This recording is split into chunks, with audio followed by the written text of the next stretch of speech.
Hello everyone, this is Anjali and welcome back to my channel अंजलि's maths classes. Students, जो हमने इससे पिछली वीडियो करी थी उसमें हमने सेट्स की इंट्रोडक्शन के बारे में पढ़ा था। आज हम उससे रिलेटेड यहाँ पर एक्सरसाइज करने वाले हैं जो कि हमारी एक्सरसाइज 1.1 है एनसीईआरटी बुक क्लास +1 की। तो यहाँ पर हमने जो पिछली वीडियो में पढ़ा था वहाँ पे हमने सेट्स की इंट्रोडक्शन पढ़ी थी। सेट्स को हम कितनी तरीके से रिप्रेजेंट कर सकते हैं और सेट्स के एलिमेंट को हम सेट के साथ कैसे रिलेट करते हैं, हमने इन 3 चीज़ों के बारे में उस वीडियो में पढ़ा था। तो हम उसी का ही यूज़ करके हम अपने इन क्वेश्चंस को करेंगे। स्टूडेंट्स, अगर आपने मेरी पिछली वीडियो नहीं देखी है तो एक बार प्लीज़ वो मेरी पिछली वीडियो देख लीजिए, क्योंकि आपको इंट्रोडक्शन पढ़नी बहुत ज़रूरी है। इंट्रोडक्शन, आपको सेट्स की इंट्रोडक्शन आएगी तो आप उसके क्वेश्चंस को बहुत इजीली कर सकते हो। तो इसीलिए अगर आपने मेरी वीडियो नहीं देखी है तो प्लीज़ मेरी लास्ट वीडियो को ज़रूर देख लें। तो आइए इसके क्वेश्चन करते हैं हम। हमारा पहला क्वेश्चन है, which of the following are sets. हमें यहाँ पर कुछ क्वेश्चंस दे रखे हैं, हमें ये बताना है कि इनमें से सेट्स कौन से हैं। जस्टिफाई योर आंसर, हमें अपने आंसर को जस्टिफाई करना है। जैसे कि फर्स्ट पार्ट है हमारा यहाँ पर, collection of all months of a year beginning with the letter जे।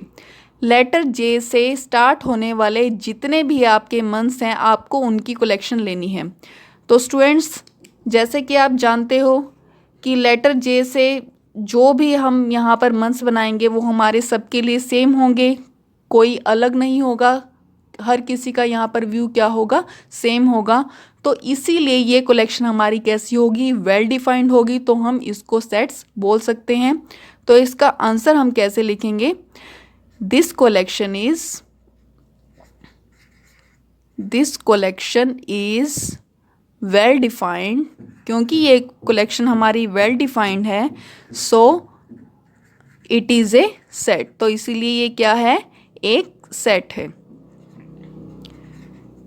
जैसे कि इन्होंने बोला है कि लेटर जे से स्टार्ट होने वाले, लेटर जे से जैसे कि जनवरी भी लेटर जे से स्टार्ट होता है, फरवरी, मार्च, अप्रैल, मई, जून, आगे जून हमारा जे से स्टार्ट होता है, जुलाई हमारा जे से स्टार्ट होता है, अगस्त, सितंबर, अक्टूबर, नवंबर, दिसंबर।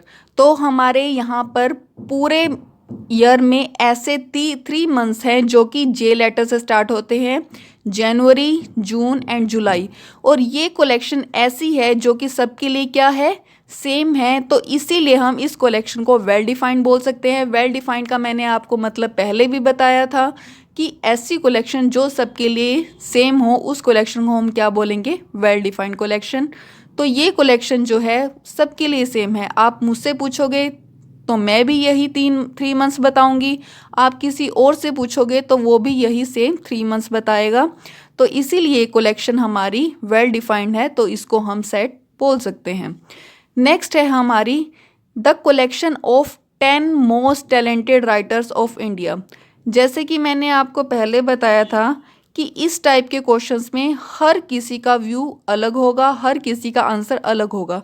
किसी को कोई टैलेंटेड लगेगा, किसी को कोई टैलेंटेड लगेगा। ऐसा नहीं होगा कि एक टाइम पे सभी के फेवरेट राइटर सेम हो। तो ये कलेक्शन हमारी वेल डिफाइंड नहीं होगी, क्योंकि ये पर्सन टू पर्सन चेंज होती रहेगी। तो इसका जब हमने आंसर लिखना होगा हम इसको कैसे लिखेंगे, दिस कलेक्शन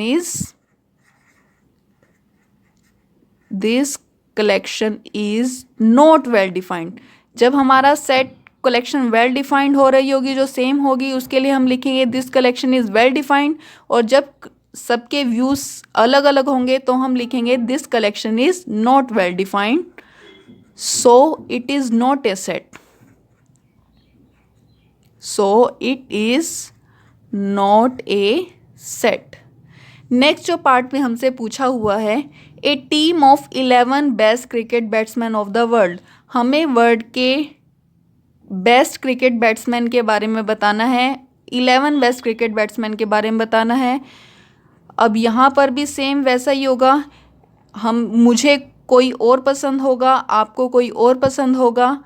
तो यहाँ पर हर एक पर्सन के हिसाब से 11 बेस्ट बैट्समैन अलग अलग होंगे, तो सिमिलर ये कलेक्शन भी हमारी क्या होगी, वेल डिफाइंड नहीं होगी, क्योंकि इस कलेक्शन में सबके व्यूज़ अलग अलग आएंगे।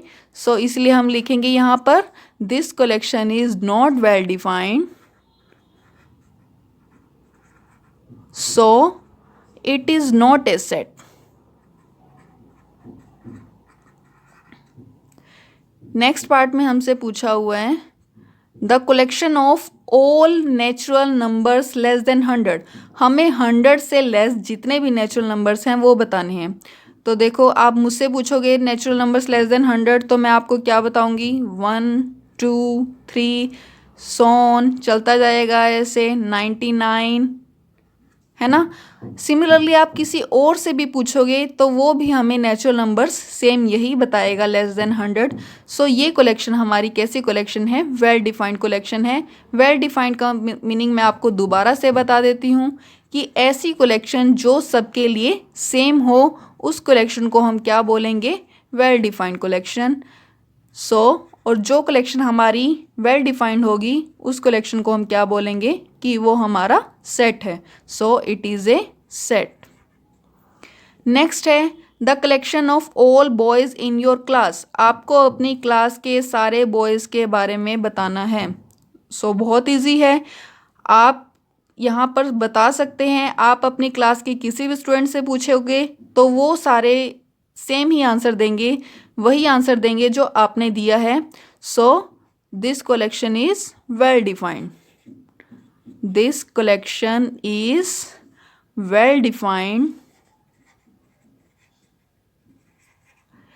स्टूडेंट्स, आपको ये लाइन ज़रूर लिखनी है कि ये कलेक्शन आपकी वेल डिफाइंड है या नहीं है, क्योंकि आपसे क्वेश्चन में पूछा हुआ है जस्टिफाई योर आंसर, तो आपको एक बार इसको जस्टिफाई ज़रूर करना पड़ेगा। This collection is well defined, so it is a set. तो ये हमारी क्या बनती है, एक सेट बनती है। उसके बाद उन्होंने पूछा हुआ है a collection of novels written by the writer Munshi Premchand. Munshi Premchand के द्वारा लिखे गए जितने भी नॉवेल्स हैं आपको उनकी कलेक्शन बनानी है। सो ये हमारे एक राइटर हैं जो कि बहुत ही फेमस राइटर हैं। तो जब मैं इनकी नॉवेल्स की कलेक्शन बनाऊंगी तो वो कलेक्शन भी क्या होगी, सबके लिए सेम होगी। So this collection is also well defined collection, this collection is also well defined collection. So ये क्या हो जाएगी हमारी, सो ये सेट हमारा क्या हो जाएगा, ये हमारा क्या बन जाएगा, सेट बन जाएगा। इसको हम सेट की फॉर्म में रिप्रेजेंट कर सकते हैं। उसके बाद नेक्स्ट है हमारा the collection of all even integers. Even integers कौन से होंगे, देखिए जैसे कि 2 हो गया, 4 हो गया, 6 हो गया, 8 हो गया, और नेगेटिव में हमारा 0 हो गया, -2 हो गया, -4 हो गया। तो ये कलेक्शन जो है सबके लिए सेम है। आपने मुझसे पूछा, मैंने भी यही आंसर दिया। आप मेरे किसी फ्रेंड या किसी और से, या मैं आपसे भी अगर ये क्वेश्चन पूछूं तो आप भी मुझे इवन इंटीजर्स आप मुझे यही बताने वाले हैं। तो ये कलेक्शन हमारी कैसी कलेक्शन है, वेल डिफाइंड कलेक्शन है। This collection is well defined, so it is a set, so it is a set. Next है हमारा the collection of questions in this chapter. Yes, आपको ये बताना है कि इस चैप्टर में कितने क्वेश्चंस हैं। ऑब्वियसली आप सभी के सभी सेम आंसर दोगे। So this is also a well defined collection, this is a well defined collection,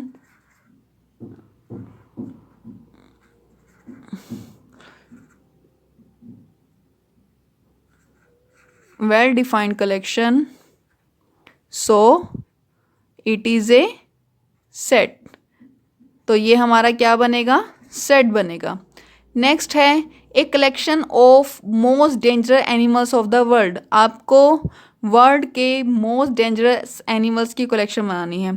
तो अगर आप मुझसे पूछोगे मेरे लिए कोई मुझे किसी एनिमल से डर लगता होगा, किसी से नहीं लगता होगा, बट अगर मैं आपसे यही सेम क्वेश्चन पूछूं तो आपको ज़रूरी नहीं है कि जिससे मुझे डर लगता होगा आपको भी उसी से ही डर लगता होगा। हर किसी की यहाँ पर क्या हो जाएगी, व्यूज़ अलग अलग हो जाएंगे।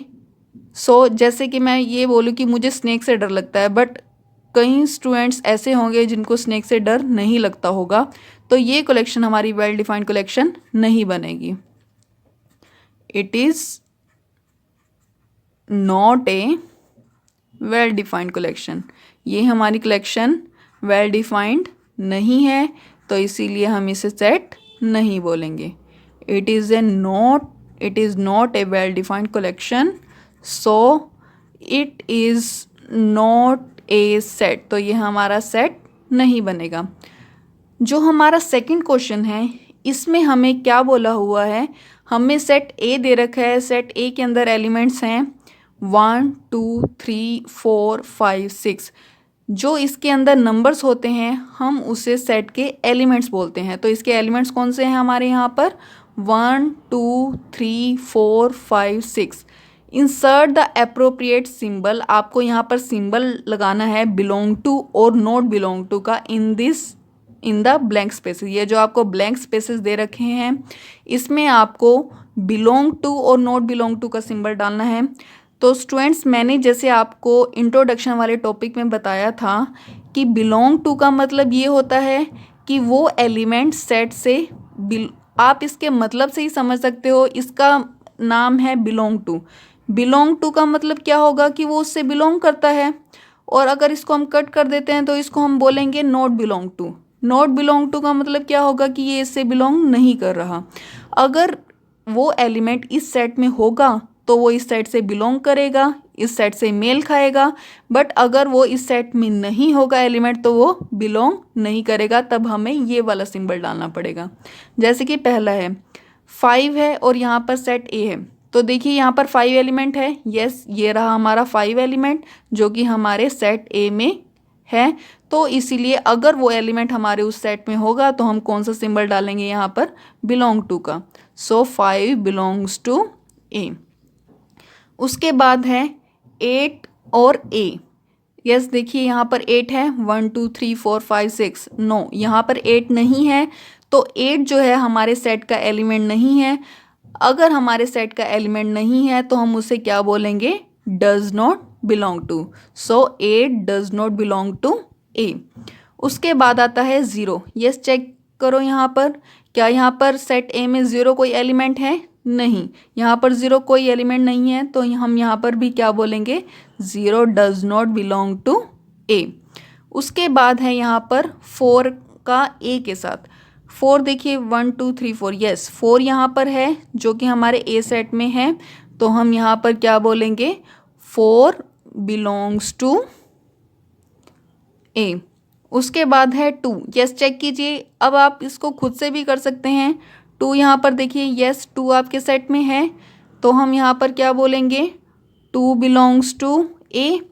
उसके बाद हमारा नेक्स्ट पार्ट में है 10। 10 का ए के साथ रिलेशन कैसा होगा, बिलोंग टू का होगा या फिर डज नॉट बिलोंग टू का होगा। तो देखिए यहाँ पर 10 है या नहीं है, 1 2 3 4 5 6। नो, यहाँ पर 10 नहीं है, क्योंकि अब हमारा 10 जो है ए सेट का एलिमेंट नहीं है, तो हम इसके बीच में कैसा सिंबल डालेंगे, डज नॉट बिलोंग टू का। तो जो एलिमेंट उसमें आपके सेट में होंगे उसके साथ आप डालोगे बिलोंग टू का सिंबल, और जो एलिमेंट उसमें नहीं होंगे उसके साथ आप डालोगे डज नॉट बिलोंग टू का। सो ये हमारी एक्सरसाइज 1.1 का क्वेश्चन नंबर 1 और क्वेश्चन नंबर 2 था।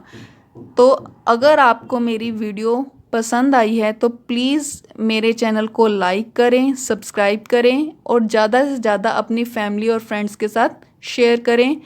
मिलते हैं हमारी नेक्स्ट वीडियो में। Thank you.